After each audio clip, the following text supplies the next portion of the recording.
नमस्कार Yash, welcome to the HCF studio podcast.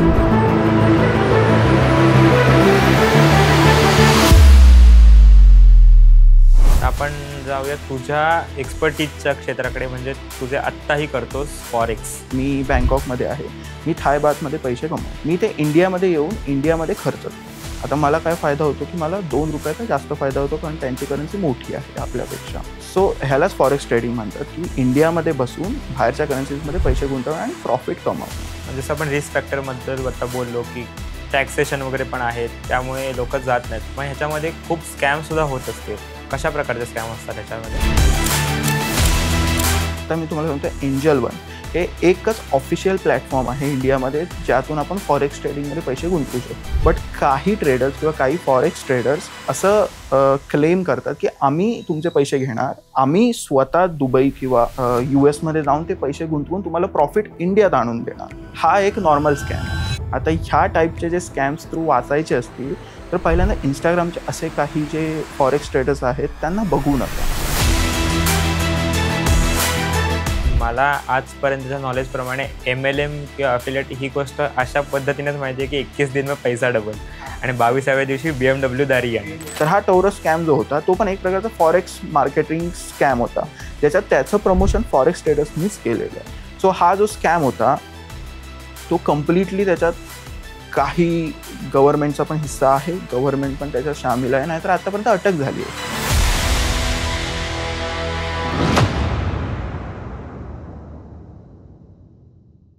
आयुष्यात आपण जी कुठली गोष्ट करतो, शिक्षण घेणं असू देत, नोकरी धंदा करणं असू देत, व्यवसाय करणं असू देत, प्रत्येक गोष्टीला एकच अल्टिमेट गोल असतं, ते म्हणजे पैसा कमवणं.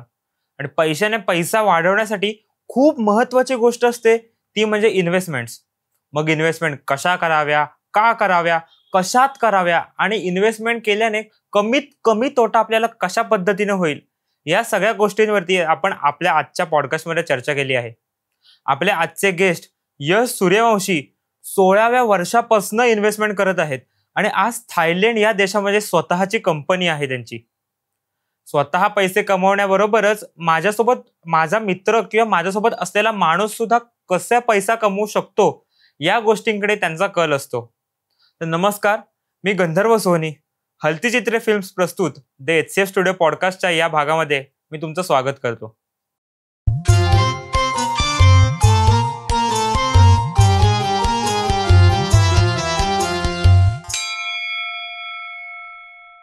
नमस्कार Yash, welcome to the HCF studio podcast.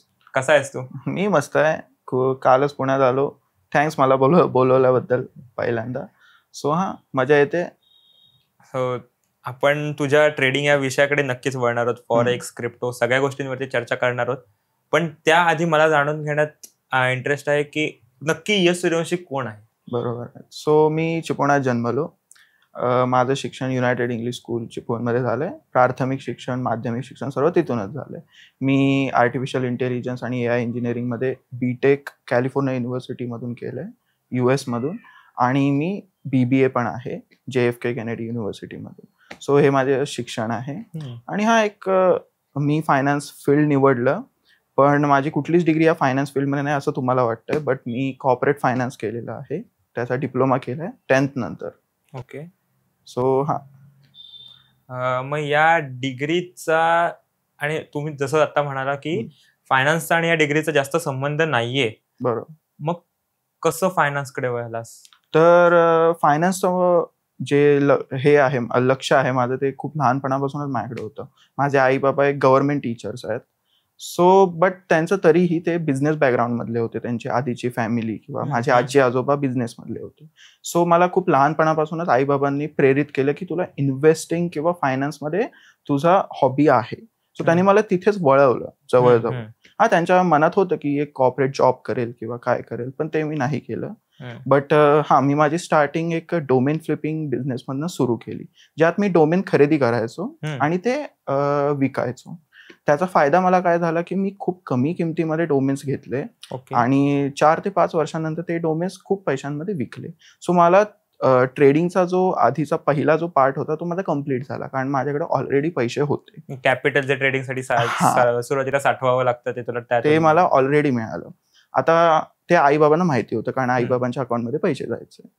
So त्यांनी मला कधी थांबवलं नाही त्या गोष्टीबद्दल. आता मी अभ्यासात एवढा चांगला नव्हतो, बट 10वी 11वी नंतर थोडंसं मी अभ्यासामध्ये चांगला होण्याचा प्रयत्न केला. तेही मला थोडंसं जमलं. बट प्रॉब्लेम काय झाला की मी JEE मेन्स आणि JEE ॲडव्हान्समध्ये चांगले मार्क्स मिळवत IIT क्रॅक केली. बट त्यावेळी माझ्या बाबांनी मला सांगितलं की तुला जर हे सर्व करायचं असेल तर IIT नको करूस. सो मी बाहेरच्या युनिव्हर्सिटीमधून ॲडमिशन घेतलं. आता त्याचा फायदा मला काय झाला की मी जे इंजिनिअरिंग केलंय ते 0% अटेंडन्स रूलने केलंय. तर 0% अटेंडन्स रूल इंडियामध्ये फक्त 2च युनिव्हर्सिटी देतात, बिट्स पिलानी आणि MIT मणिपाल. तर बाहेरच्या युनिव्हर्सिटीजमध्ये हे कॉमन आहे, 0% अटेंडन्स रूल कॉमन आहे.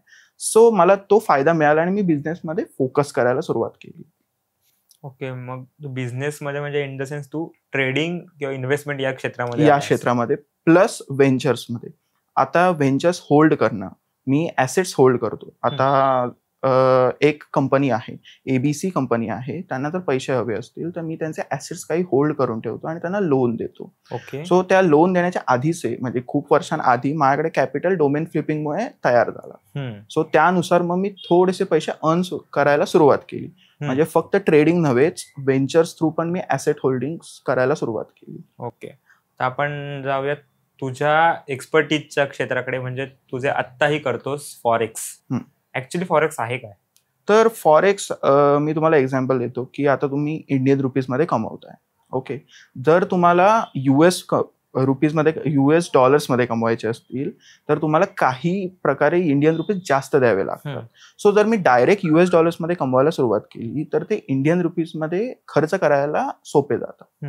ह्याला म्हणतात फॉरेक्स ट्रेडिंग. दुसऱ्या करन्सीजमध्ये आपले ह्या करन्सीचे पैसे गुंतवणं.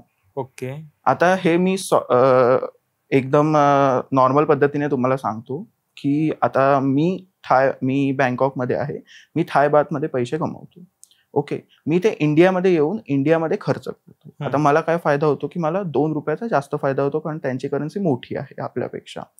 सो ह्यालाच फॉरेक्स ट्रेडिंग म्हणतात की इंडियामध्ये बसून बाहेरच्या करन्सीजमध्ये पैसे गुंतवणं आणि प्रॉफिट कमावणं, हे आहे फॉरेक्स ट्रेडिंग. मग याच्यामध्ये रिस्क फॅक्टर किती असतो? की मी आज थाय बात मध्ये करतोय, पण असं कधी होऊ शकतं का की थाय बात आणि इंडियाचा रुपीज जर वर गेला, जसं की US डॉलरची प्राइस असते 80-90 रुपये एक, पण जो थाय बात आहे त्याची प्राइस वेगळी आहे. सो इंडियन रुपीज जर त्याच्या वर गेला तर तुला ऑफकोर्स लॉस होणार आहे. बरोबर. मग त्यामध्ये असे काय काय अजून फॅक्टर्स आहेत ज्याच्यामुळे लोक घाबरतात फॉरेक्स मध्ये जायला? तर फॉरेक्स ट्रेडिंग व्होलाटाईल आहे. आता मी US डॉलर्समध्ये गुंतवले तर मला माहिती आहे आपला इंडियन रुपीज US डॉलरच्या वरती नाही जाणार. बट थाय बात किंवा व्हिएतनामीज डॉलर्स वगैरे हे जे पैसे आहेत ते थोडेसे व्होलाटाईल आहेत की कधी आपला इंडियन रुपीज त्यांना सरपास करू शकतो. बट हे पुढचे 10 to 15 इयर्सचा गेम आहे. आत्ताच्या आत्ता हे होणं शक्य नाही आहे. त्यामुळे जर तुम्ही थाय बात किंवा व्हिएतनामीज डॉलर्सकडे कन्वर्ट नाही करण्याचा प्रयत्न केला तर US डॉलर्स, युरोज आणि दिरम्स हे 3 स्ट्रॉंग करन्सीज आहेत ज्यामध्ये आपण पैसे गुंतवून प्रॉफिट आत्ता कमवू शकतो. बट त्याचा खूप रिस्क फॅक्टर हा आहे की आपल्याला टॅक्सेस द्यावे लागतात गव्हर्नमेंटला. तर त्या टॅक्सेशनमध्ये आपले खूप सारे प्रॉफिट्स त्यांना जातात. सो ते पण आपण नॉर्मलाइज करता यायला हवं, जेणेकरून त्याच देशामध्ये जर आपण बँक अकाउंट ओपन केले तर आपल्याला टॅक्स द्यावा नाही लागणार. आता हे खूप लोकांना माहिती नाहीये, सो ते घाबरतात. ओके, टॅक्स किती द्यावा लागतो इंडियामध्ये? इंडियामध्ये जवळजवळ टॅक्स आपला 75% द्यावा लागतो. 75? हो. मग ह्याच्यातनं प्रॉफिट मार्जिन कसं निघतं की मी ₹100 कमवले त्यातले ₹75 तर मी गव्हर्नमेंटला देतो, तर ₹25 फक्त मला फायदा असेल. ह्याच्यामध्ये माझी इन्व्हेस्टमेंट किती असेल या गोष्टी खूप मॅटर करतात. मग याच्यामध्ये साधारण काय अमाऊंट इन्व्हेस्ट केली पाहिजे?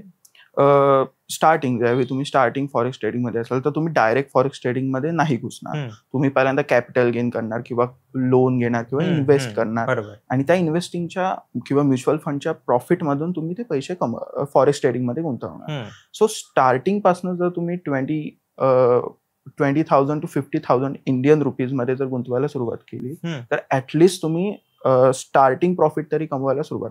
आणि फॉरेक्स ट्रेडिंगकडे ऍज अ इन्व्हेस्टमेंट म्हणून नाही बघता एक सेकंड इन्कम. ओके, म्हणजे ऑलरेडी माझे 3-4 इन्कम्स आता सुरू आहेत आणि मग मी फॉरेक्स ट्रेडिंग मध्ये गुंतवले, जेणेकरून माझा एक 4th इन्कम सुरू झाला. ओके, सो ते एक प्रकारचं म्हणजे आता फ्लॅट घेतल्यानंतर आपण रेंटवर देतो आणि आपल्याला त्यातनं प्रॉफिट मिळतं. त्या टाईपचं एक इन्व्हेस्टमेंट होऊन जाते. ओके. म्हणजे जसं आपण रिस्क फॅक्टर बद्दल आता बोललो की टॅक्सेशन वगैरे पण आहेत, त्यामुळे लोक जात नाहीत. पण ह्याच्यामध्ये खूप स्कॅम सुद्धा होतात. कशा प्रकारचे स्कॅम असतात त्याच्यामध्ये? आता मी तुम्हाला सांगतो, एंजल वन हे एकच ऑफिशियल प्लॅटफॉर्म आहे इंडियामध्ये ज्यातून आपण फॉरेक्स ट्रेडिंग मध्ये पैसे गुंतवू शकतो. ओके. बट काही ट्रेडर्स किंवा काही फॉरेक्स ट्रेडर्स असं क्लेम करतात की आम्ही तुमचे पैसे घेणार, आम्ही स्वतः दुबई किंवा US मध्ये जाऊन ते पैसे गुंतवून तुम्हाला प्रॉफिट इंडियात आणून देणार. ओके. हा एक नॉर्मल स्कॅम आहे आणि हे सर्व आता पाळतात.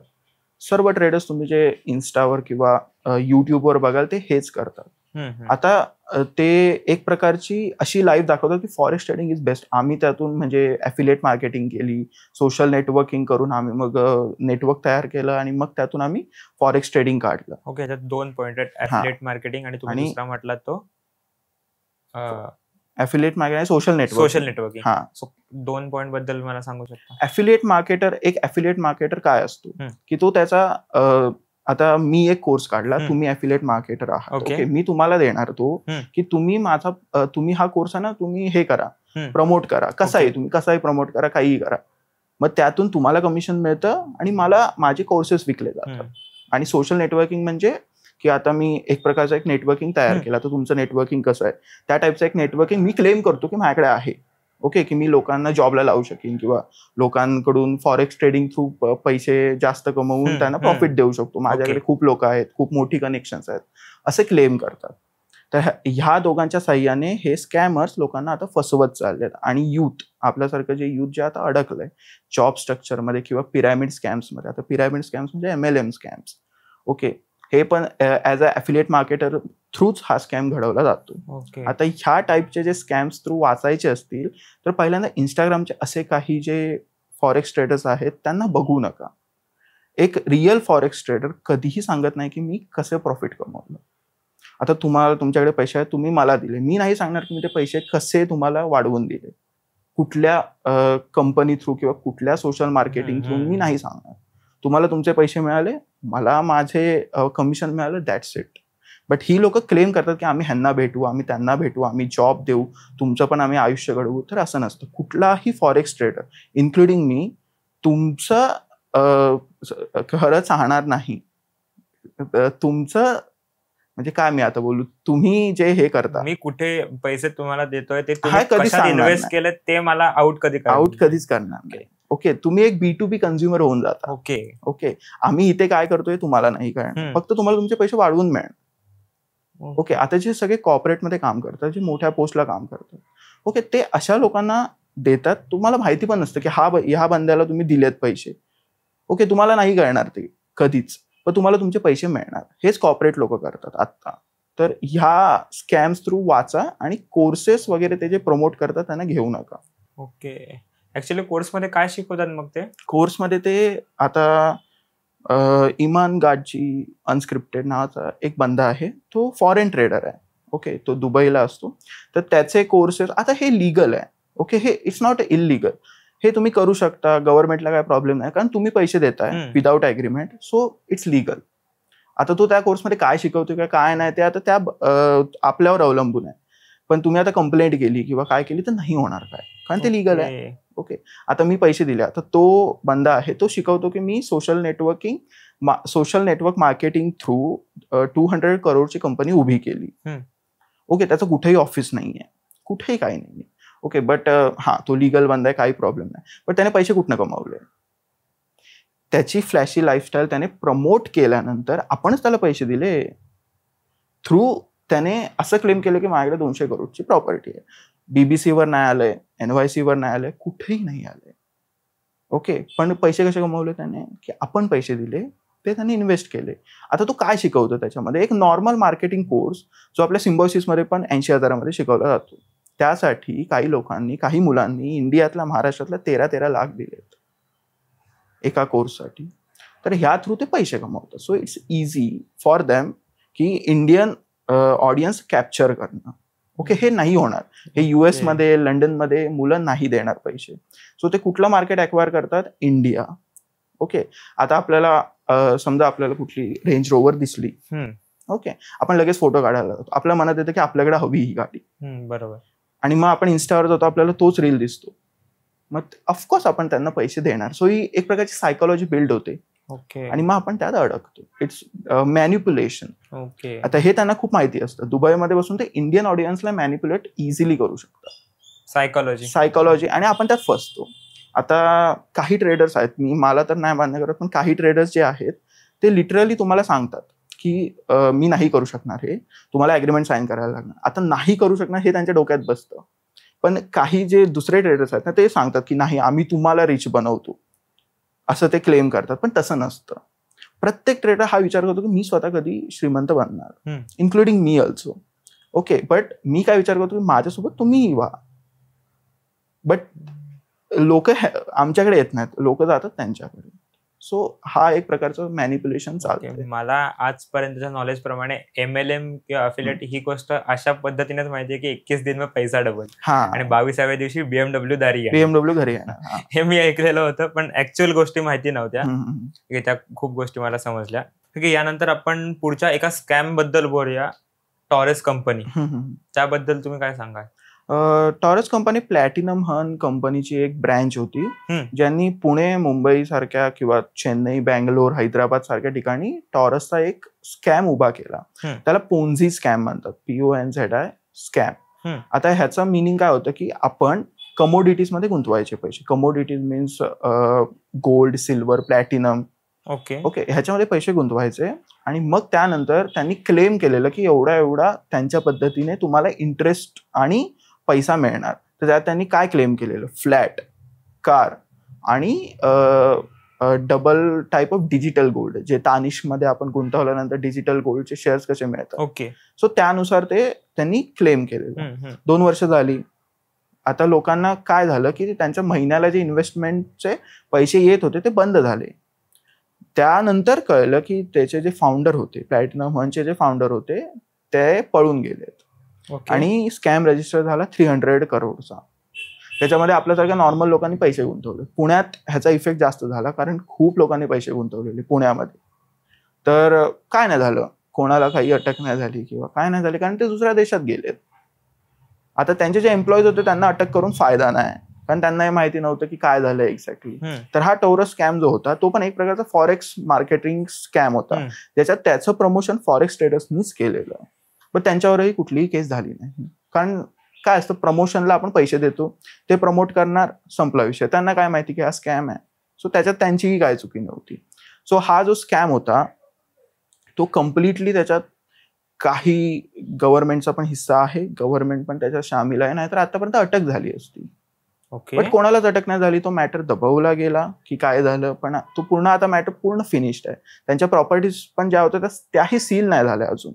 त्यांचे ऑफिसेस अजूनही चालू आहेत. अजूनही ते नॉर्मल पद्धतीचे स्कॅम्स किंवा आपण योजना म्हणू, ज्या योजना असतात, आता मी त्याला स्कॅम म्हणतो कारण लोकांनी पैसे गमावलेत त्यामध्ये. सो ते अजूनही सुरू आहे. ओके. सो ह्याच्यामध्ये, ह्या सर्व सिस्टीम मध्ये खूप बाहेरच्या लोकांचाही खूप हे आहे की ते पैसे देतात, तुम्ही स्कॅम चालवा, तेवढं कमिशन त्यांना मिळतं. सो प्रमोशन थ्रू ही लोक पैसे कमवत आहेत. आणि फर्स्ट आहे कोण, एक मिडल क्लास माणूस जो महिन्याला 25,000 कमवतो, त्यातले तो 10,000 त्यांना देतो आणि ते 10,000 जातात. ओके, म्हणजे जसं तू सांगितलंस की या माणसांची फ्लॅशी लाईफस्टाईल ते इंस्टाग्रामवरती फ्लेक्स करतात. मी आज BMW मध्ये फिरतोय, मी आज 5 स्टार मध्ये बसलेलोय. म्हणजे बरोबर आहे की त्या माणसांना मॅनिप्युलेट करण्यासाठी, काय वाटतं तुला त्याबद्दल? आता एक एक्झाम्पल, की एक माणूस आहे, तो खूप श्रीमंत आहे. आपण अंबानीच घेऊयात किंवा अदानी घेऊयात, खूप श्रीमंत आहेत. त्यांचं इंस्टाग्राम अकाउंट आहे नाहीये. ते वेगवेगळ्या गाड्यांमधून फिरतात किंवा वेगवेगळ्या, त्यांनी आपलं, आता तुम्ही विचार करा की त्या माणसाकडे जर रेंज रोवर आहे आणि तो नॉर्मल पद्धतीने फिरतोय, तो फ्लेक्स नाही करत आहे किंवा काय नाही करत आहे, व्हिडिओग्राफी जी त्यावेळेस ते येणार, ओके, 4-5 गाड्या घेऊन त्यातून ते उतरणार, हे नाही करत. किंवा एक नॉर्मल माणूस घ्या तुम्ही, नॉर्मल माणूस ज्याकडे BMW आहे, त्याने मेहनत करून घेतलंय, ओके, तो तुम्हाला नॉर्मल पद्धतीनेच ती BMW वापरताना दिसणार तो तुम्हाला. ओके, तुम्ही आता हे ट्रेडर्स जर उघडलात, इंस्टाग्राम फॉरेक्स ट्रेडर्स जे असतात, त्या गाड्या तुम्ही चेक करा, त्या गाड्यांचे नंबर चेक करा. प्रत्येका ट्रेडर्सकडे ते सेम गाड्या असतात वेगवेगळ्या इंस्टाग्राम पोस्टमध्ये. ओके. आपण हे कधी नाही बघत की व्हेकल डिटेल्स मध्ये जाऊन त्याचा इन्फो बघा की एक्झॅक्टली गाडी कोण ओन करतंय, हे कोणी बघत नाही. आणि त्याच्यात आपण फसलो जातो सायकोलॉजिकली. एकच गाडी ती असते एकच गाडी आणि सगळेजण फोटोशूट वापरतात. हा, आता अशा काही प्रकारच्या एजन्सीज आहेत ज्या स्पोर्ट कार प्रोव्हाइड करतात, जेणेकरून तुम्ही त्यांच्यासोबत फोटो काढून त्यांना काहीतरी पैसे मिळू शकतात. अशा खूप साऱ्या एजन्सीज आहेत, मुंबई पुणे खूप मिळून जातील. आता या एजन्सीजचं सेंटर असतं, त्या गाड्या सर्वांकडे नसतात, ते सेंटर थ्रू त्यांना त्या गाड्या मिळतात. तर हे वेगवेगळ्या गाड्या तुम्ही प्रत्येक इंस्टाग्राम पोस्ट मध्ये बघू शकाल. मग ते हे प्रमोट करणार की बघा माझी किती लाईफस्टाईल चांगली झाली, मी 5 स्टार मध्ये आहे, 20 लाख पर नाईटच्या रूम मध्ये मी बसलोय. 20 लाख पर नाईटच्या रूम मध्ये जर तुम्ही बसलाय तर तुम्ही नाही पोस्ट करणार की तुम्ही कसे रीच झाला. अंबानी अदानी जर सांगायला सुरुवात केली की तुम्ही कसं रीच बनणार आहात, तर त्यांच्या कंपन्या चालतील? नाही चालणार. एक प्रकारचा एक सायकोलॉजिकल टर्म आहे की जो कोण रिच झालाय, जो कोण श्रीमंत आहे, जो कोण पैसा कमवतो, तो खूप लपवून ठेवतो की मी कसा झालोय श्रीमंत, नाही सांगणार. आणि आपल्याला असं वाटतं की हे आपलं आयुष्य बदलणार. आपली पण त्यात चुकी नाहीये, कारण आपण पण अशा सिस्टीम मध्ये अडकत चाललोय की ज्याच्यात आपल्याला पैसा हवाय. नाहीये, नोकऱ्या नाहीयेत किंवा जॉब्स नाहीयेत, पण ते आपल्याला मॅनिप्युलेट करतायत. त्यांच्याकडे पण जॉब्स नाहीयेत, बट ते पैसे कमवतायत आपल्याकडूनच. त्यांच्याकडे जरी लॅम्बोर्गिनी नसली तरी फॉर्च्युनर आहे आपल्या पैशातून. पण ते फ्लेक्स काय करतात की बघा एवढ्या गाड्या आहेत माझ्याकडे, आणि खूप दिसतील तुम्हाला हे रील्स, खूप दिसतील. मग त्याच्यात काहीही अँड्रॉइड टेट माहिती असतील तुम्हाला, एक काय रोमेनियन बंदा आहे. ओके. आणि तो असा क्लेम करतो की मी बिलेनियर आहे. ओके. आणि त्यांच्या रिअल वर्ल्ड एक साईट आहे, त्याच्यात ते शिकवतात की कसं पैसे कमवायचे. ओके. काही माहिती नाही कुठली कंपनी, कुठे ऑफिस आहे, काय नाहीये, पण आहे बिलेनियर. ओके. मग तो फ्लेक्स करणार की आणि काहीही बोलणार. ओके. त्याच्यात काय ना, आता तुम्ही जर बघितलं त्यांचे पॉडकास्ट, आता आपण पॉडकास्ट करतोय, समोरचा बंदा विचारणार आणि तो काहीही बोलणार. काही म्हणजे आता कसं सांगू, कोण मुलींबद्दल बोलणार किंवा ह्यांच्याबद्दल बोलणार, काहीही बोलायचं. हे त्यांचा प्राईम एक्झाम्पल. आता लोकांना सिग्मा वाटणार की हा मुलींबद्दल असं बोललं म्हणजे काय सिग्माच मेंटॅलिटी, हा आपल्याला पैसे काय एकदम बँक अकाउंट्स आपले भरून टाकेल. मग त्याच्यासाठी पैसे देतात आणि फसतात. आणि मग नंतर आम्हाला ते टेक्स्ट करतात की सर आम्ही इथे अडकलोय, तुम्ही आम्हाला रिकवर करून द्याल का. आता रिकवर आम्ही कसं करून देणार, तुम्ही पैसे द्यायला पाहिजेत ना. मग ते आमच्याकडून लोन घेतात, म्हणजे ते एकाच सर्कलमध्ये अडकत जातात, लूप होल होऊन जात. आम्हाला फायदा, आमच्याकडून त्यांनी लोन घेतला, आम्ही मस्त आहोत. पण आम्हाला वाईट काय वाटतं की हे एका लूप होल मध्ये अडकत बसलेत वयाच्या 22-23 वर्षापासून. आता मी पण 24 वर्षाचा आहे, तुम्ही पण 24 वर्षाचे आहात. आपल्याला माहित आहे की कसं एवढे पैसे नाही अर्न करतायत. स्टार्टिंगच जर आपले हळूहळू, मी तुम्हाला सांगतो, मी ऍज अ कॉर्पोरेट फर्म मध्ये स्टार्टिंगला एक माझे सर होते दुबईमध्ये, त्यांच्यासाठी मी काम करायचो. त्यांचे व्हिडिओज नॉर्मल पद्धतीने प्रेझेंटेशन एडिट करून द्यायचो. मला 10,000 मिळायचे पर मंथ. खूप कमी पैसे होते ते, पण त्यावेळी मी लहान होतो त्यावेळी ते चांगले होते. पण आता लोकांना वाटतं की चला 80,000 रुपये स्टार्टिंगलाच, 90,000 रुपये, 1 लाख. तुमच्याकडे डिग्रीज हव्या, तुमच्याकडे स्पेसिफिकेशन्स हव्यात, काहीतरी तरी हवं ना. सो ह्या लूप होलमध्ये हे स्कॅमर्स आपल्याला अडकवतात आणि आपण अडकत चाललोय. आणि यामुळे पूर्ण युथ कर्जाच्या ह्याच्यामध्ये चालत चाललंय. या फ्लॅशी लाईफस्टाईलची जी ट्रेडर्स किंवा जी माणसं आहेत ते असं प्रमोट करतात, त्यामुळे खूप माणसं अडकत चालली आहेत इन जनरल, तुम्हाला असं म्हणायचंय. मग या स्कॅम्स पासून वाचण्यासाठी काय करायचं, किंवा या अट्रॅक्ट होतात ही माणसं या गोष्टीकडे की माझ्यासारखा एक माणूस आहे, तो बघतोय रेंज वर मधून फिरतोय, माझ्याकडे पण हवी, त्यासाठी करणार मी काहीतरी. मग या असे हे स्कॅम्स भरपूर चालतात, मीही बघितलेलं आहे. फक्त या बाबतीत नाही, अजून अनेक बाबतीत पैशांचे स्कॅम्स चालतात. जसं की आपण बघितलं तर विजय मल्ल्या इथे लोन घेतलं आणि इंडियामध्ये, आणि आज भारताच्या बाहेर आहे. बरोबर. पण तिकडे त्याला आज पोलीस पकडू शकत नाहीयेत, किंवा अशा माणसांचे आर्टिकल सुद्धा कुठे जास्त छापून येत नाहीत, किंवा एखादा मोठ्या माणसाने स्कॅम केला तर ते दबवलं जातं. यासाठी आपण काय करता येईल, म्हणजे ह्या गोष्टी ओपन होणं गरजेचं आहे का? आता पहिला हे मी तुम्हाला क्लिअर करतो की जे आता ह्यापासून कसं वाचायचं, या फ्लॅशी लाईफस्टाईल स्ट्रक्चर किंवा मॅनिप्युलेशन पासून कसं वाचायचं. तर जे ट्रेडर्स आहेत, एबीसी ट्रेडर घ्या, किंवा मी नाव तर नाही घेणार, एबीसी ट्रेडर आपण मानू. ओके. त्या ट्रेडर तुम्ही गुगलवर सर्च मारा, हा ट्रेडर नक्की करतो काय. ओके, त्याच्याबद्दल जे आर्टिकल्स आले, आउटलुक इंडिया किंवा टाइम्स ऑफ इंडिया किंवा कोणते मनी कंट्रोल वगैरे ह्यांचे आर्टिकल्स आले, तर हा बंदा काहीतरी रिअल आहे, काहीतरी करतोय तो. पण त्यांच्याबद्दल काही आर्टिकल्स नाही आले आणि गाड्यांचे रील्स वगैरे युट्यूबचे यायला लागले, तर ह्याच्यामध्ये काहीतरी गोंधळ आहे. कारण ज्यावेळी कुठलाही बंदा काहीतरी करत असतो फायनान्समध्ये, तर हे सर्व लोक काही ना काहीतरी ते आर्टिकल्स छापतातच. फर्स्ट इंडिया, मिड डे, हे जे काय काय आर्टिकल्स वाले आहेत ते छापतात. काहीतरी रिअल करतोय तो, जर हे आर्टिकल्स तुम्हाला दिसले तर. किंवा IMDb प्रोफाईल बनणार, जर हा बंदा काहीतरी, हा ट्रेडर्सचेही बनते. आता तुम्ही जर माझं नाव सर्च केलं गुगलवर, तर तुम्हाला काही आर्टिकल्स मिळणार की हा बंदा हा काहीतरी करतोय. त्याच्यात डिटेल लिहिलेलं असतं की काय एक्झॅक्टली हा करतोय, काहीतरी म्हणजे काय ना काहीतरी तरी 50% मी करतोय. ओके, बट ह्यांचं जर ABC ट्रेडर्सचं काही लिहून आलं नाही, तर समजायचं की काय ना काहीतरी प्रॉब्लेम आहे या सिस्टीम मध्ये, की हा एकतर काहीतरी प्रमोट करतोय. ओके, आता जर तुम्ही आता दुसरं त्याची वेबसाईट जर तुम्ही ओपन केलीत ना, तर एक खालती गेलं की व्हॉट्सअपचं त्याचं हे येतं की तुम्ही व्हॉट्सअपवर जावा, आपण चॅट करू. प्रॉब्लेम आहे. ओके, या सिस्टीम मध्ये प्रॉब्लेम आहे.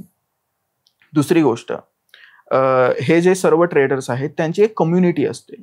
जसं आपला कसा व्हॉट्सअप ग्रुप असतो, तशी त्यांची एक कम्युनिटी असते की तुमच्या कोर्सला किती आले, त्याच्या कोर्सला किती आले, माझ्या कोर्सला किती आले. मग ह्यातून आहे ना त्यांचा एक सेंट्रल बंदा असतो जो कोणाला माहिती नसतो. ओके, एक वेगळा अनॉनिमस तो हँडल करत असतो या सर्वांना. ओके, आपल्याला वाटतं की हा आहे त्याच्या कोर्सचा CEO, पण तसं नसतं. त्यांचा एक मोठा हे असतं किंवा एक कंपनी असते, मीडिया मार्केटिंग किंवा सोशल. आता त्यांना काय पाहिजे असतं, डाटाबेस. त्यांना डाटाबेस मिळतो. डाटाबेसमध्ये काय काय इन्क्लुडेड असतं, ईमेल ID, व्हॉट्सअप. आणि जर त्या व्हॉट्सअपमध्ये चुकून आपण आधार कार्ड किंवा पासपोर्ट दिला, जे लोक मागतात की आम्ही पॅकेज देतो, तुम्ही दुबईला या, त्यासाठी आपण पासपोर्ट डिटेल देणार, आधार कार्ड डिटेल देणार, सर्व देणार. मग त्याच्याकडून डाटाबेस मिळतो. आता या डाटाबेसचा हे काय असतो की हे डाटाबेस विकले जातात. तुम्ही बघत असाल ऍड्स, 500 रुपयामध्ये 600 रुपयामध्ये डाटाबेस तुम्ही विकत घेता. तर ह्याच्यासाठी ह्याचा उपयोग होतो. म्हणजे सर्वांचा जो एक फॅक्टर आहे तो आहे मनी. ओके, आणि ह्या सर्वांपासून टॅक्स जातो गव्हर्नमेंटला. म्हणजे अडकतो कोण, आपण. आता दुसरी गोष्ट तुम्ही विचारली की विजय माल्या आणि नीरव मोदी. ओके, विजय माल्या 9,000 कोटीचा स्कॅम करून गेला. 9,000 कोटी कोणाचे होते, आपलेच होते ना. किंगफिशर एअरलाइन्स मध्ये आपण पण काही पैसे गुंतवलेले होते, आपण त्यांचे फ्लाईट्स घेतलेल्या, काहीतरी तरी घेतलेलं. पण तो माणूस अजून का लंडनमध्ये, कारण त्याने असायलम व्हिसा अप्लाय केला. आता असायलम व्हिसा काय असतो, समजा मी US ला गेलो इलिगली. ओके, तर मी तिथे असायलम व्हिसा अप्लाय करणार, त्यांना हवे तेवढे पैसे मी देणार, हवे तेवढे जेवढे ते मागतील, तर ते मला सेफ करणार त्या गोष्टीमध्ये की तुम्हाला काही दिक्कत नाही, तुम्हाला इंडियन गव्हर्नमेंट काही करणार नाही. आणि त्यानुसार ही लोक वाचतात. ओके, आता इंडियन गव्हर्नमेंट का ऐकतं, कारण त्यांनाही थोडे पैसे जातच असणार त्या गोष्टीचे. सर्वात हे काय जर इंडियामध्येच पकडलं ना तर काहीतरी होऊ शकतं. बट ज्यावेळी तो आउट ऑफ सी जातो त्यावेळी संपला विषय. ओके, आता पण येत असेल की त्यांची नीरव मोदींची हे रद्द केली, बेल रद्द केली, काही होणार नाही त्या माणसाला. त्याने फायनान्शियल स्कॅम केलाय. ओके, त्याकडे पैसे आहेत. काय झालं, हर्षद मेहता का अडकला, हर्षद मेहता त्या सिस्टीम मध्ये का अडकला, कारण त्याचा इगो मध्ये आलेला, त्याने पॉलिटिशियन्सचे नावं सांगायला सुरुवात केलेली. जर तो शांत बसला असता तर 5-6 वर्षामध्ये सुटला असता, आपणही सर्व विसरलो असतो की आपले पण पैसे गेलेत, सर्व विसरलो असतो, आणि तो उभा राहिला असता आणि आपण त्याला निवडून दिलं असतं. याच पूर्ण स्ट्रक्चरमध्ये खूप मोठी मोठी माणसं सामील असतात, त्यामुळे कोणालाही काही प्रॉब्लेम नाहीये. प्रॉब्लेम कधी येतो, ज्यावेळी त्यांची नावं समोर येतात. आता चालू आहे. आता हे तुम्हाला काय वाटतं, हे जे फॉरेक्स ट्रेडर्स आहेत त्यांना कोणाचा सपोर्ट नसेल, खूप लोकांचा सपोर्ट असेल बॉडी मधल्या. पण का हे सगळे चालू आहे आतापर्यंत, कारण कोणाला काय प्रॉब्लेम नाही, आपण त्यांना पैसे देतोय, ते पैसे दुसऱ्याला देत आहेत, त्यांना थोडासा फायदा मिळतोय, त्यांना थोडासा फायदा मिळतोय, आपल्याला वाटतं की आपल्याला पण फायदा मिळणार. या सर्व एका इमॅजिनेशन मध्ये जगतोय आपण, जे खाली बसलोय, जे पैसे देतात त्यांना. तर ह्या प्रकारचा जो स्कॅम आहे त्याच्यापासून एकच वाचायचं की कोणी तुम्हाला रीच करू शकत नाही. ओके, तुम्हाला एकतर जॉब करावा लागणार, नाहीतर बिझनेस करावा लागणार, इन्व्हेस्टिंग करावी लागणार, थोडा वेळ 10-15 वर्ष लागणार, त्याच्यानंतरच तुम्ही BMW घेऊ शकाल. ओके, नाहीतर नाही घेऊ शकणार. म्हणजे 22व्या दिवशी शक्य नाही, होऊ शकतं. शक्य जर तुम्ही आधी 16-17 वर्षापासून काम करत असाल, काहीतरी तरी करत असाल. आता माझ्याकडे थोडंफार आहे ते मी का करू शकलो, कारण 16-17 वर्षापासून मी स्टार्टिंग केली त्याची, आणि आता थोडंसं होतंय, ठीक आहे, काही प्रकारचा पैसा मला मिळतोय, ठीक आहे. तुम्ही जर माझं सर्च केलं कोणताही बंदा युट्यूबवर किंवा गुगलवर, माझ्याबद्दल कुठलेही वाईट आर्टिकल्स नाही आहेत. पण जर तुम्ही बघितले, टाइम्स ऑफ इंडियाने ह्या लोकांची लिस्ट लिहिली आहे की हे स्कॅम करतायत, पण तरीही आपण त्यांचं आर्टिकल नाही वाचणार आणि ह्यांना पैसे देतोय. आता टाइम्स ऑफ इंडिया ठीक आहे, आपण 75% मानू शकतो, बरोबर लिहितायत ना, बरोबर लिहितायत की बाई तुम्ही ह्यांचं ऐकू नका, पण तरीही आपण ऐकतोय आणि आपण फसत जातोय. त्यामुळे थोडंफार हे जे आर्टिकल्स आहेत त्यांचं ऐका, स्वतःचं डोकं कॉमन सेन्स लावा आणि मग पुढे जावा. आपण आता काही स्कॅम्स बद्दल बोललो, त्यानंतर आता आपण गव्हर्नमेंटच्या काही गोष्टींबद्दल बोलूया. वर्षातनं 2दा भारतामध्ये बजेट आउट केलं जातं, ज्याच्यावरनं खूप गोष्टी ठरतात. टॅक्स किती भरायचा आहे, जसं की या बजेटमध्ये डिक्लेअर झालं की 12 लाखापेक्षा कमी इन्कम असेल तर आपल्याला इन्कम टॅक्स द्यावा लागणार नाहीये. सो याबद्दल अजून काय गोष्टी आहेत सांगण्यासारख्या? तर यावर्षी खूप चांगलं झालं बजेटचं सीझन, ज्यामध्ये मिडल क्लास लोकांना खूप शांतता मिळाली या टॅक्सेशन प्रकारातनं. कारण गव्हर्नमेंट सर्वंट्स किंवा ज्यांना आता 12 लाख किंवा 12,95,000 मी म्हणतो तोपर्यंत आपण टॅक्स नाही भरू शकत. So it's good for them की सर्व अमाऊंट त्यांच्याकडे येते. बट हे काय आहे, कॅच काय आहे ह्यात, की 65% लोक ह्याच्यावरती आहेत. 1% म्हणजे आपण म्हणतो 13 लाखाच्या वरती आहेत. ओके. जे टॅक्स भरतायत, जस्ट लाईक मी किंवा दुसरे काही लोक जे टॅक्स खूप भरतात, त्यांच्यासाठी चांगलं नाहीये, कारण आमचे टॅक्सेस वाढले. आता काय प्रॉब्लेम आहे, त्यांनी ह्यांचे टॅक्सेस बंद केले, बट काही योजना ज्या आता इंडियन गव्हर्नमेंटच्या सुरू आहेत, लाडकी बहीण योजना किंवा महाराष्ट्रात ज्या सुरू आहेत, त्यांच्यामुळे टॅक्सेशन आमचे वाढले, आम्हाला जास्त टॅक्स भरावा लागतो त्यानुसार. आता माझी कंपनी थायलंड रजिस्टर आहे, त्यामुळे मी फक्त कॅपिटल गेन टॅक्स भरतो. कॅपिटल गेन टॅक्स म्हणजे ज्या आता इन्व्हेस्टमेंट्स मी केल्यात इंडियामध्ये त्याचाच फक्त मी टॅक्स भरतो. माझ्यासाठी ठीक आहे, इट्स ओके, मी गेलो. पण काय काय लोक इथे कमवतात ना, जस्ट लाईक युट्यूबर्स घ्या किंवा कॉन्टेंट क्रिएटर्स घ्या, त्यांनी का भरावा टॅक्स? त्यांनी का भरावा? ह्यांच्यासाठी टॅक्स का भरावा? आता मी थोडंसं इमोशनल फॅक्टर जर बाजूला काढला आणि प्रॅक्टिकल बोलायला सुरुवात केली, तर ह्या योजनांमुळे आपल्याला त्रास आहे. आता तुम्ही 12 लाखाच्या पुढे कधी जाणार ना, तुम्ही कधीतरी जाणार. 13 लाख जरी गेले तरी तुम्ही टॅक्स भरणारच. हा जो फॅक्टर आहे ना, म्हणजे आपण टॅक्स भरतोय युरोप किंवा US लेवल, पण आपल्याला सर्व्हिसेस मिळतात नायजेरिया टाईप. हे क्लिअर आहे. कारण तुम्ही रोड्स घ्या, तुम्ही नॉर्मल हेल्थकेअर सिस्टीम्स घ्या, नाही चालत. तेवढं आपल्याला सोयी सुविधा नाही मिळत जेवढं त्यांना मिळतं. टॅक्स द्यायला मला पण प्रॉब्लेम नाही आहे. टॅक्स मीही देईन, काय प्रॉब्लेम, किती देऊ तुम्हाला 80% हवाय आम्ही देईन, पण आम्हाला तेवढं प्रॉमिसिंग हे द्यायला पाहिजे ना, सोयी सुविधा. तर हा सर्वात मोठा इश्यू आहे टॅक्सेशन मध्ये. पण ठीक आहे, आता ते डेव्हलप करतायत, होईल डेव्हलप. जसं दुबईने पूर्ण टॅक्सेशन बंद करण्याच्या आधी 5-10 वर्ष त्यांनी टॅक्सेस घेतच होते ते, आणि आता त्यांनी बंद केले. कदाचित इंडिया 2035 किंवा 2045 पर्यंत टॅक्सेशन बंद करेल. So it's good for us की आता थोडीशी डेव्हलपमेंट होते. बट काही सोयी सुविधा त्यांनी द्यायला पाहिजे हाय टॅक्स पेयर्सना.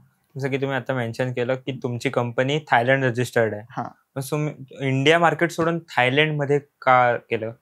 आता माझे एक गुरु होते, ते मला काय म्हटलेले की समुद्रामध्ये बुडण्याच्या ऐवजी तलावाच्या ठिकाणी आपण रेस्ट करू शकतो. आता याचं मिनिंग काय की इंडियन मार्केट व्होलाटाईल आहे, आपण पैसे कमवू शकतो, नो मॅटर. ओके, खूप पैसा कमवू शकतो, पण तेवढा पैसा डुबवू शकतो. जस्ट लाईक एक्झाम्पल बायजूस का डुबलं? एका वेळी 3,000 कोटीची कंपनी आता 0 रुपयावर आली. व्होलाटाईल आहे. बट तेच आता मी तुम्हाला माझं एक्झाम्पल देतो. मी आता लिहून देतो की मी मरेपर्यंत मला तेवढा इन्कम मिळत राहणार महिन्याला, जेवढा माझा प्रॉमिसिंग इन्कम आहे.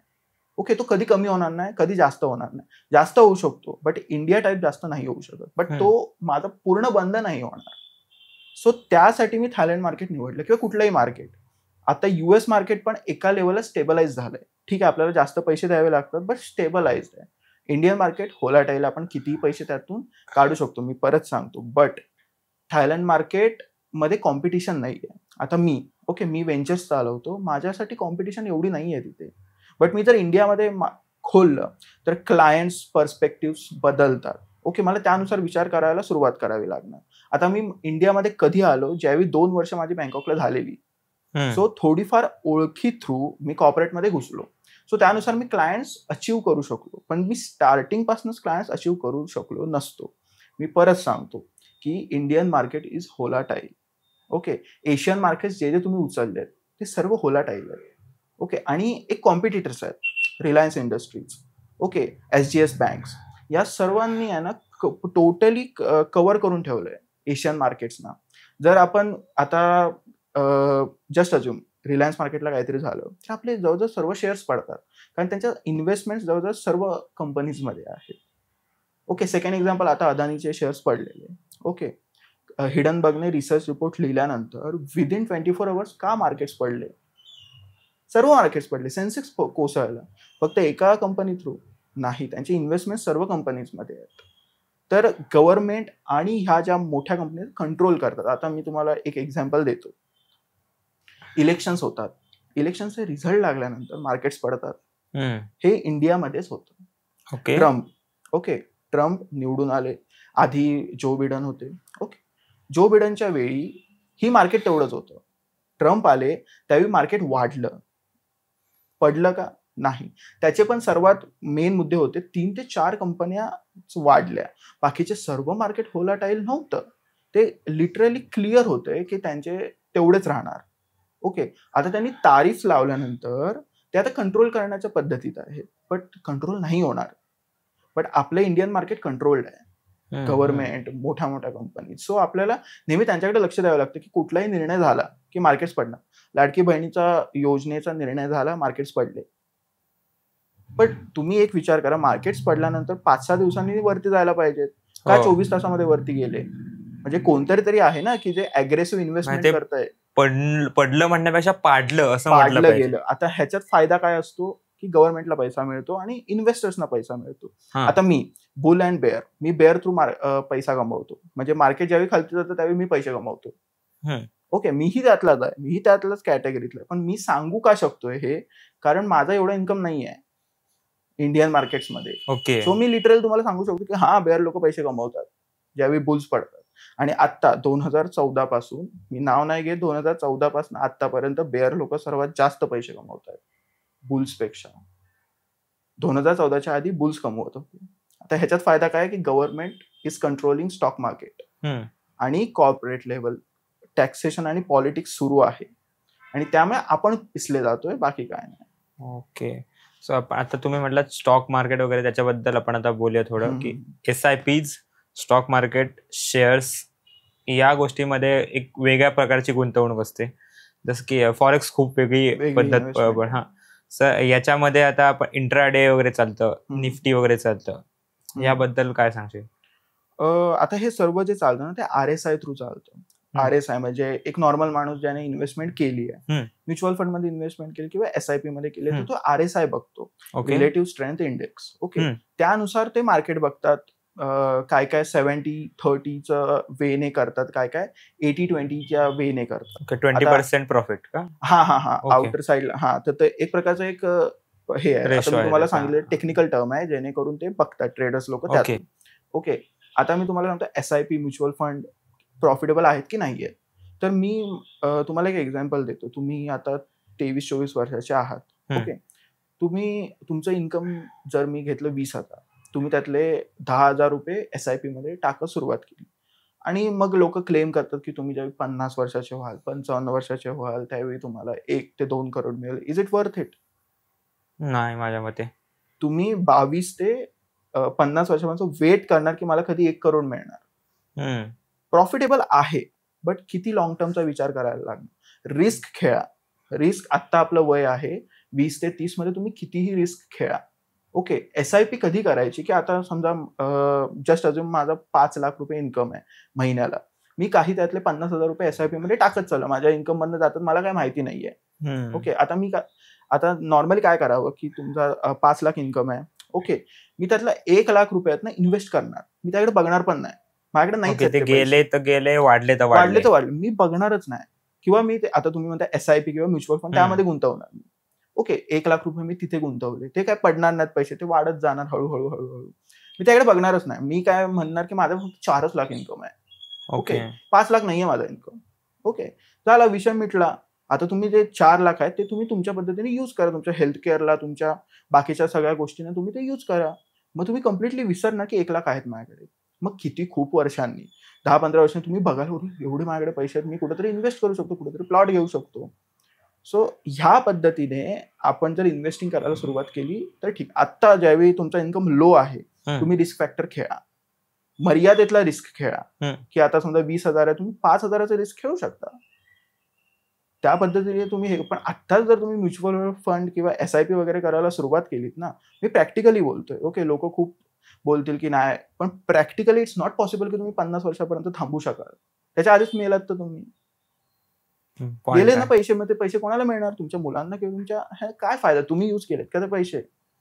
नाही. सो 5,000चा तुम्ही रिस्क खेळू शकता. रिस्क खेळा, फॉरेक्स ट्रेडिंगला लावा किंवा इंट्राडे ट्रेडिंगला लावा, काहीतरी कमवा, कॅपिटल कमवा आणि मग तुम्ही म्युच्युअल फंड SIP मध्ये जावा, असं माझं म्हणणं आहे. बेसिक डिफरन्स काय म्युच्युअल फंड आणि SIP मध्ये? म्युच्युअल फंड म्हणजे काय असतं की आता जस्ट अजून Aditya Birla. Okay, Aditya Birla is connected to Reliance Industries. Okay, आता जर तुम्ही आदित्य बिर्लामध्ये पैसे गुंतवलेत, तर तुम्ही एक स्टॅटिक इन्व्हेस्टमेंट गुंतवता की चला 3 लाख रुपये मी तिथे म्युच्युअल फंड मध्ये गुंतवले. ओके, मग झालं, मग ते म्युच्युअल फंड तुमचे शेअर्स वाढत जाणार, ते पडणार नाहीत कधी. ओके, तुम्हाला बेसिक तुमचा जो 3 लाख तुम्ही गुंतवले ते तुम्हाला मिळणारच. हे आहे म्युच्युअल फंड.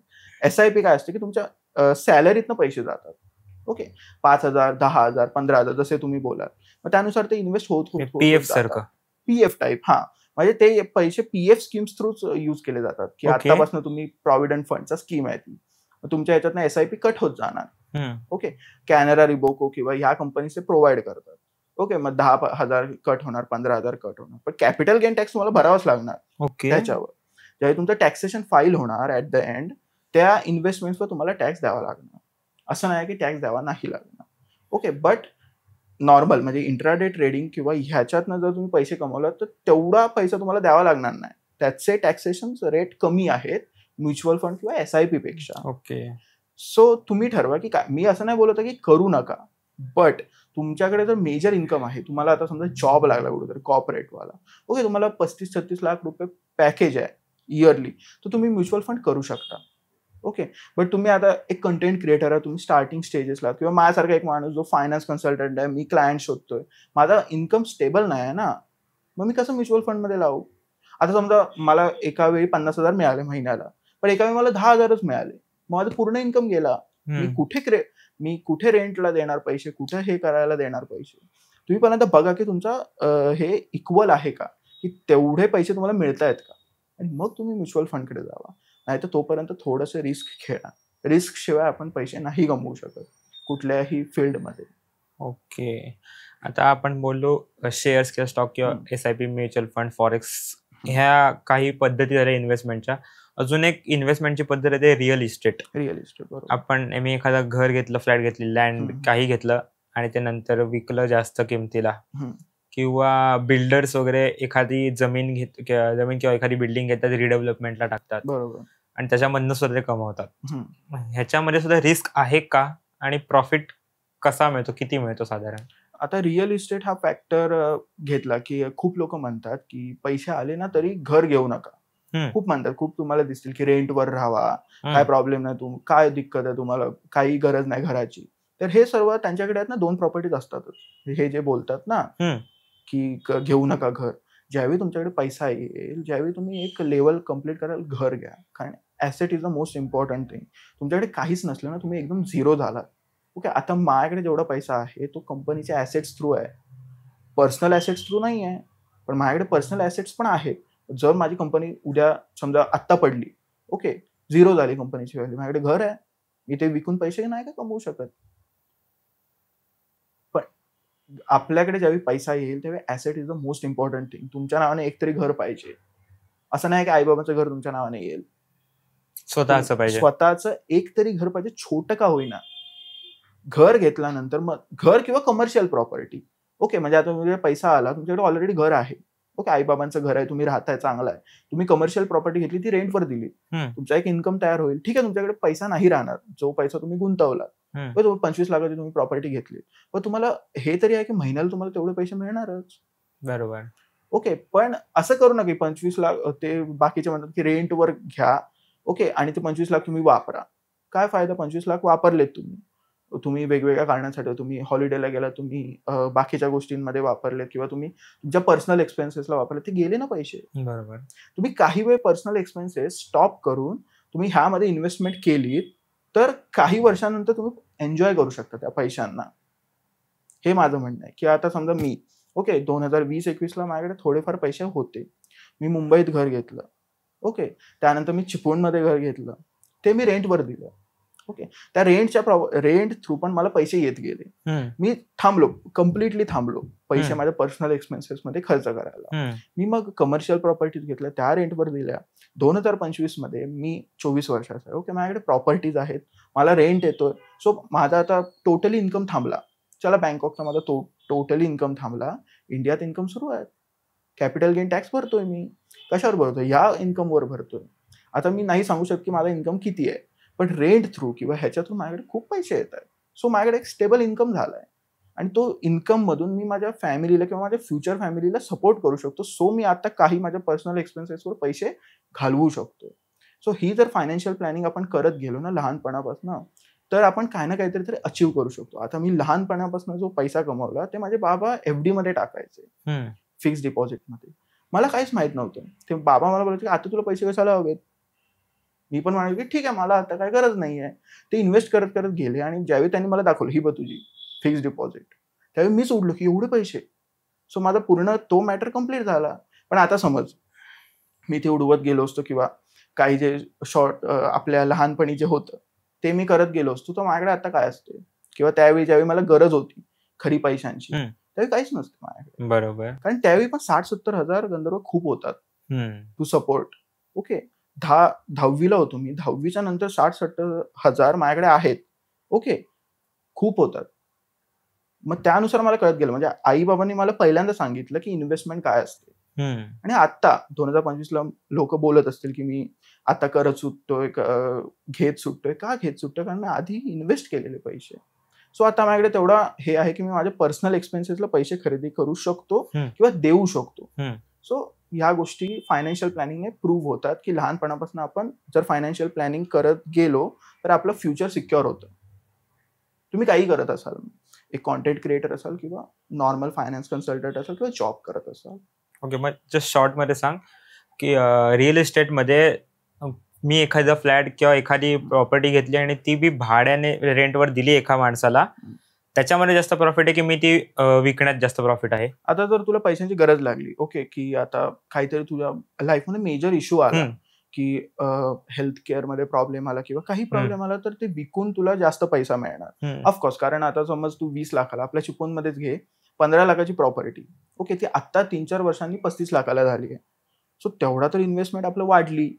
ओके, म्हणजे मी काय म्हणतो की विकण्यामध्ये जास्त प्रॉफिट आहे. म्हणजे मला एकदाच विकून 15 लाख हातात येण्यात जास्त सोयीस्कर आहे की मला दर महिना 15,000 येणं सोयीस्कर आहे? म्हणजे तुझ्या पद्धतीने आहे ते की तुला कशी गरज आहे. ओके, आता समज तुझ्याकडे अशीच पडली आहे प्रॉपर्टी, काय त्याचा उपयोग नाही, तू भाड्याने देऊ शकतो. तुला तेवढे पैसे, आता तर तुला दिक्कतच आली खूप मोठी, तर तू ते विकून पैसे देऊ शकतो. म्हणजे तुझ्या बँकेत काय दिक्कत होणार नाही, तुझे सेव्हिंग्स हलणार नाहीत, तुझी एक रिअल इस्टेट सेव्हिंग फक्त जाणार. मोठी गोष्ट आहे ती. बट तुझ्याकडे पर्सनल एक्सपेन्सेससाठी पैसे आहेत, सो तू काही ना काहीतरी करू शकशील त्या प्रॉपर्टीतनं. सो माझं ते म्हणणं आहे. ठीक आहे. आपल्या पॉडकास्टमध्ये एक फन सेगमेंट नावाचा पार्ट असतो, ज्याच्यामध्ये आम्ही गेस्टला काही क्वेश्चन्स विचारतो. वियर्ड क्वेश्चन्स असतात, काही राऊंड्स असतात वेगवेगळे, ज्याची तुला आन्सर्स द्यायचे आहेत. आता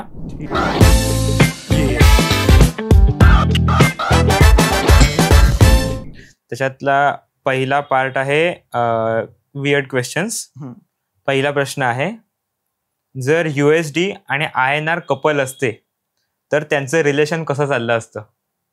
कसं चाललं असतं?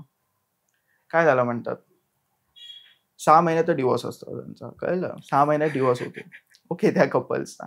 हा, त्याच्यानंतर USD ला आलमनी मागायला लागली असती इंडियाकडून, माहित आहे, कारण ते दोघं नाही एकत्र जाऊ शकतात. तुझ्यामध्ये कोणतं चलन आहे जे सगळ्यात इगोइस्टिक आहे? चलन चलन करन्सी इगोइस्टिक करन्सी मी दिरम. खूप इगो. ओके. दिरम, दुबईचे दिरम. फॉरेक्स मार्केटला एक थीम सॉन्ग द्यायचं झालं तर कोणता देश आहे?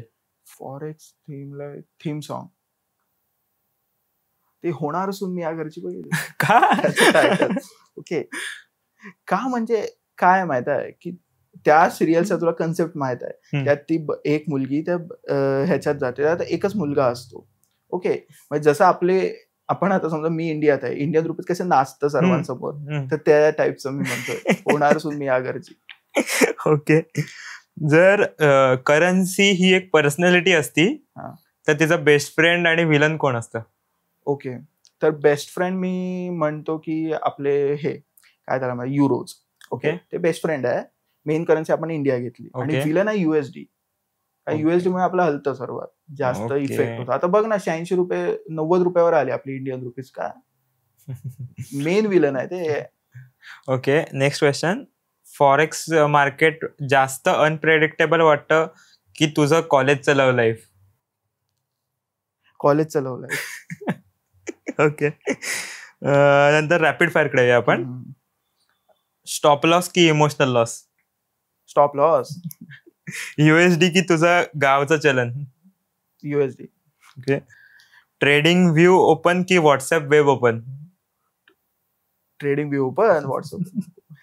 सोमवार सकाळचे चॅट्स की रविवारी दुपारची झोप? रविवार दुपारची झोप. फास्ट प्रॉफिट की fast food? Fast food. Chat समजून घेणं की क्रशचे सिग्नल समजून घेणं? चॅट समजून घेणं. ठीक आहे. पुढचा सेगमेंट असा आहे की रिव्हर्स इंटरव्ह्यू. होस्टला तू एक प्रश्न विचारायचा, म्हणजे मला तू एक क्वेश्चन विचारायचा. ठीक आहे. तुला पण माहिती आहे आपण मित्र होतो. ओके, लहानपणापासून. तर तुझ्या लहानपणापासून ते आतापर्यंत काय तुझ्यात बदल झालेत? माझ्यात? हा, इमोशनली किंवा प्रॅक्टिकली. इमोशनली सांगायचं झालं तर लाईफमध्ये खूप गोष्टी होत असतात ज्या कधी कधी आपल्या मित्रांना माहीत असतात, काही माहीत नसतात. त्या प्रत्येक गोष्टीचा आपल्या आयुष्यावर नक्की परिणाम होत असतो. त्या दृष्टीने त्या परिणामाला घेऊन आपण स्वतःला नक्की डेव्हलप करत असतो. तर मी नक्की नाही सांगू शकणार की मी आधी असा होतो आता असा आहे, पण ऑफकोर्स बदल झालेले असतात विचार करण्याच्या पद्धतीमध्ये किंवा एखाद्या गोष्टीकडे बघण्याच्या पद्धतीमध्ये. की मी आधी म्हणत असेन की लहानपणी वाटायचं मी फुटबॉल प्लेअर होणार आहे, पण ऍक्च्युली आपण होणार आहोत का? नाही. लहानपणीची स्वप्न खूप वेगळी असतात, पर्सनॅलिटीज असतात, त्या पद्धतीने त्या गोष्टी बदलत गेल्या.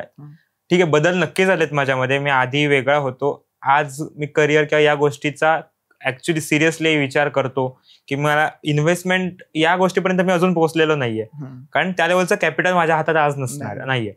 पण ते कमवण्यासाठी ज्या गोष्टी कराव्या लागतात त्या गोष्टीच्या पायऱ्या चढायला मी नक्की सुरुवात केलेली, एवढं मी नक्की सांगेन. ठीक आहे, शेवटच्या प्रश्नाकडे जाऊया. क्रिप्टो काय आहे? Crypto currency. ओके, ते क्रिप्टो करन्सी US थ्रू आलेलं एक प्रकारचं चाल मी मानतो. हा, त्यातून आपण पैसे कमवू शकतो, बट त्याचा कॅच काय की ज्यांनी आधीपासून क्रिप्टोमध्ये पैसे गुंतवले, की इथेरियम, स्टॉच किंवा बिटकॉइन्स, ओके, त्याने आधीपासून गुंतवले. आता मी तुम्हाला म्हणतो मी या गोष्टीत खूप लकी ठरलो, कारण 2017-18 ज्यावेळी बिटकॉइन्सची किंमत $1,000 थ्रू होती, म्हणजे 99,000 95,000 एवढीच होती. त्यावेळी माझे काही मित्र होते मुंबईचे. ओके, तर मी तेही सांगतो की मुंबईला मी एक पर्सनल डेव्हलपमेंटचा क्लास लावलेला. ओके, मी शनिवार रविवार अपडाऊन करायचो. सो त्यांनी माझ्या डोक्यात टाकलं की आता बघ हे बिटकॉइन्स आहेत ना, मग ते क्रिप्टो बद्दल बोलायचं. ऑफकोर्स श्रीमंत घरातली मुलं होती, आपल्याला तेवढं माहिती नव्हतं. मग मी त्या थ्रू आहेत ना खूप घेतले. मी बाबांना सांगितलं की बाबा आपल्याला FD तोडूयात, ओके, आणि हे बिटकॉइन्स. बाबा पण काय चाललंय तुझं, हे कुठली डिजिटल करन्सी काय नाही, असं नसतं पडणार. पण मी बोललो की नाही, माझं जे आतापर्यंत आहे ते सर्व तोडा आणि ह्याच्यात पैसे गुंतवू. त्यावेळी बाबा तयार झाले, ठीक आहे मुलाप्रती. ओके, त्यांनी ते सर्व केलं. FD, कारण त्यावेळी माझी साईन नव्हती ना, मी लहान होतो. तर त्यांनी तोडलं FDs, त्यांनी ते बिटकॉइन मध्ये गुंतवलं आणि मी ते पूर्ण विसरलो. पण ज्यावेळी मला क्लिक झालं 2020-21 कोविडच्या एंडला की आपण भाई $968 घेतलेले आणि आता ते $22,000 एक झालंय. किती आणि घेतलेले मी त्यावेळी? 21 घेतलेले. ओके. म्हणजे किती झाले ते पैसे. म्हणजे त्यावेळी माझ्याकडे कॅपिटल, मी फिनिश झालो अक्षरशः, की सर्व ठीक. पण तरी मी शांतता घेतली की या पैशाकडे आपण लक्ष नाही द्यायचं. आपण जे करतोय ना तेच करायचं. जे करतो त्यातनं पैसे येतात, थोडे का असू दे, येऊ दे, ते तसेच ठेवायचे. आणि आता मी ते तोडायला सुरुवात केली, कारण ते $1,00,000 कडे गेलंय. मी चार बिटकॉइन्स त्यावेळी तोडले ज्यावेळी ते 1,00,000 हिट झालेलं. आता ते 87-88 असतील. म्हणजे ते एक लक आहे की ज्यावेळी आपल्याला कळलं आपण ते गुंतवले. ओके, बाकीचेही म्हणतात लक आहे, ते मीही मान्य करतो की ते लक आहे. पण ते लक कधी आपण यूज करू शकतो ज्यावेळी आपल्याला ते कळतं की ह्या टाइमला आपण हे केलं ना की फ्युचरला ते होऊ शकतं. हे प्रेडिक्ट आपण इझिली करू शकतो. असंही होऊ शकलं असतं की ते बिटकॉइन्स पूर्णतः खाली गेले असते. ओके, बट रिसर्च थ्रू किंवा त्यावेळी मी थोडाफार रिसर्च तर करणारच की का मी पैसे यात गुंतवतोय. सो त्यानुसार जर आपण रिसर्च केला तर आता ते मीम कॉइनचं सुरू आहे. मीम कॉइन नाही जाणार, बिटकॉइन सारखं मीम कॉइन नाही जाणार. पण क्रिप्टो करन्सी एक प्रकारचा एक लक आहे की ज्याच्यात तुम्ही आपलं लक चाललं तर आपण खूप श्रीमंत होऊ शकतो. लक नाही चाललं तर आपण गरीब होऊ शकतो. हे मी मान्य करतो. क्रिप्टो करन्सी एक इन्कम नाहीये, रिलायबल नाहीये. जसं आपण पैसे लावतो काही गोष्टींवर, तसंच आहे ते क्रिप्टो करन्सी. त्यातून आपण पैसे नाही कमवू शकत. ओके, ते मी तुम्हाला बोललो 5th इन्कम सोर्स होऊ शकतो क्रिप्टो करन्सी, बट तो मेन इन्कम नाही होऊ शकत की तुम्ही चला भाई तुमच्या सर्व सेव्हिंग्सच लावा त्यावर. ओके, नाही होत ते. मी एक गोष्ट ऐकली, इंडियामध्ये क्रिप्टो अलाउड नाहीये. खरं आहे का ते? नाहीये, अलाउड आहे. फक्त ते ऑफिशियल साइट्स ज्या असतात, ज्या गव्हर्नमेंट थ्रू, CoinDCX थ्रू किंवा असे जे कॉइन मीम्स किंवा असे जे साइट्स आहेत त्यातून आपण इन्व्हेस्टमेंट करू शकतो. बट क्रिप्टो करन्सीवर आता टॅक्स लावायला सुरुवात केली आहे, की आधी टॅक्स नव्हते. आपण जेवढे कमवत होतो तेवढे आपल्याला मिळत होते. आता थोडासा टॅक्स द्यावा लागतो, पण टॅक्स चांगलं आहे ते देणं, कारण आपण सिक्युअर होऊन जातो की आपण थोडासा टॅक्स दिला, आपला पैसा गव्हर्नमेंट आपल्याला त्रास देणार नाही. आधी काय भीती व्हायची की एकदम गव्हर्नमेंट आलं, एकदम इन्कम टॅक्सवाले आले तर आपण काय सांगू त्यांना, ते सर्व पैसे घेऊन जाणार. त्यावेळी मी पण दुबईमध्ये अकाउंट खोललेलं या भीतीने. पण आता चिल आहे, तुम्ही टॅक्स देताय तर ते चिल आहे, तुम्ही यूज करू शकता ते इंडियन रुपीजमध्ये. So it's easy right now. Okay, अजून एक गोष्ट मी क्रिप्टो बद्दल बघितलेली आहे खूप व्हिडिओज मध्ये वगैरे, की खूप मोठी रूम असते, खूप कॉम्प्युटर्स लावलेले आहेत, सीपीयूज आहेत, फॅन्स आहेत, मायनिंग चालू असतं. ऍक्च्युअल क्रिप्टो मायनिंग काय असतं? क्रिप्टो मायनिंग काय असतं की बिटकॉइन माइन करणं. ओके, की आता कसं सांगू, आता आपल्याला कुठला हिरा हवा असतो तर आपण माइन करतो. बरोबर. त्या टाईपच असतं की जवळजवळ आता 3 to 10 मिलियन बिटकॉइन्स आहेत, एवढेच आहेत. आता बिटकॉइन्सचं काय आहे की ते खूप कन्झर्वेटिव्ह आहेत की तेवढेच बिटकॉइन्स आहेत. ओके, तर ते माइन करणं इझी होऊन जातं. की लोक मग मायनिंग करायला सुरुवात करतात.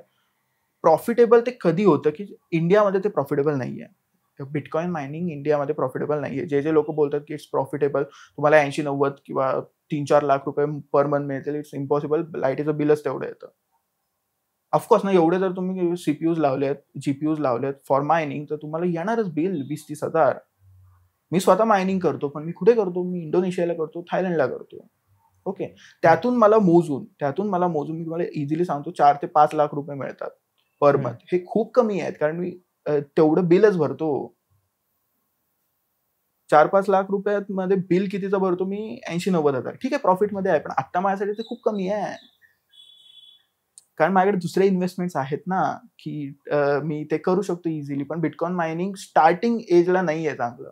लोक बोलतात की ही मशीन घेऊन जावा घरात, तुम्हाला 80 तू ऍड्स बघितले असतील. ओके, तर ते नाही होऊ शकत, कारण बिल तुमच्या घराचं तेवढं येणार. बाकी मग तुम्ही कसं हँडल करणार? नेटचा स्पीड 1 Gbps हवा, त्याच्यासाठी तुम्हाला पैसे द्यावे लागणार. नेट पण हवं. 1 Gbps स्पीड जिओ देतं. मला एवढं माहिती आहे की 1,000 रुपये पर मंथ आहे जिओचं. 500 MBPS किंवा 200 MBPS मध्ये होणारच नाही. हे तुम्ही बाकीचं पण बघा ना, सराउंडिंग. तुम्ही एकदम कोणतरी म्हणतंय चला भाई मशीन घेऊन येतात, काय 80 हजाराची मशीन घेऊन आले आणि त्यांना बिल येतं नॉर्मल कन्झर्वेटिव्ह हाऊसिंग सोल्डला 30,000 40,000. मग ते बाबांना सांगतात की बाबा हे बघा, काय होणार आहे? हेच आहे. ओके, आपण आज पॉडकास्टमध्ये खूप वेगवेगळ्या गोष्टी डिस्कस केल्या. आता क्रिप्टो केलं, त्याआधी real estate, SIPs, mutual fund, shares, त्यानंतर फॉरेक्स, बाहेरच्या या मार्केटमध्ये कसं गुंतवायचं, का गुंतवायचं, स्कॅम कसे होतात, त्यापासून कसं वाचायचं. खूप गोष्टी आज क्लिअर झाल्या. मजा आली कॉन्व्हर्सेशन करायला. थँक्यू. थँक्यू. नक्की. मला पण बोलवल्याबद्दल थँक्यू. आपण आपलं एक वेगळं रिलेशन आहे, पण ते बाजूला ठेवून तू मला बोलवलंस पॉडकास्टसाठी, सो थँक्यू. आणि नंतर भेटूच. नक्की.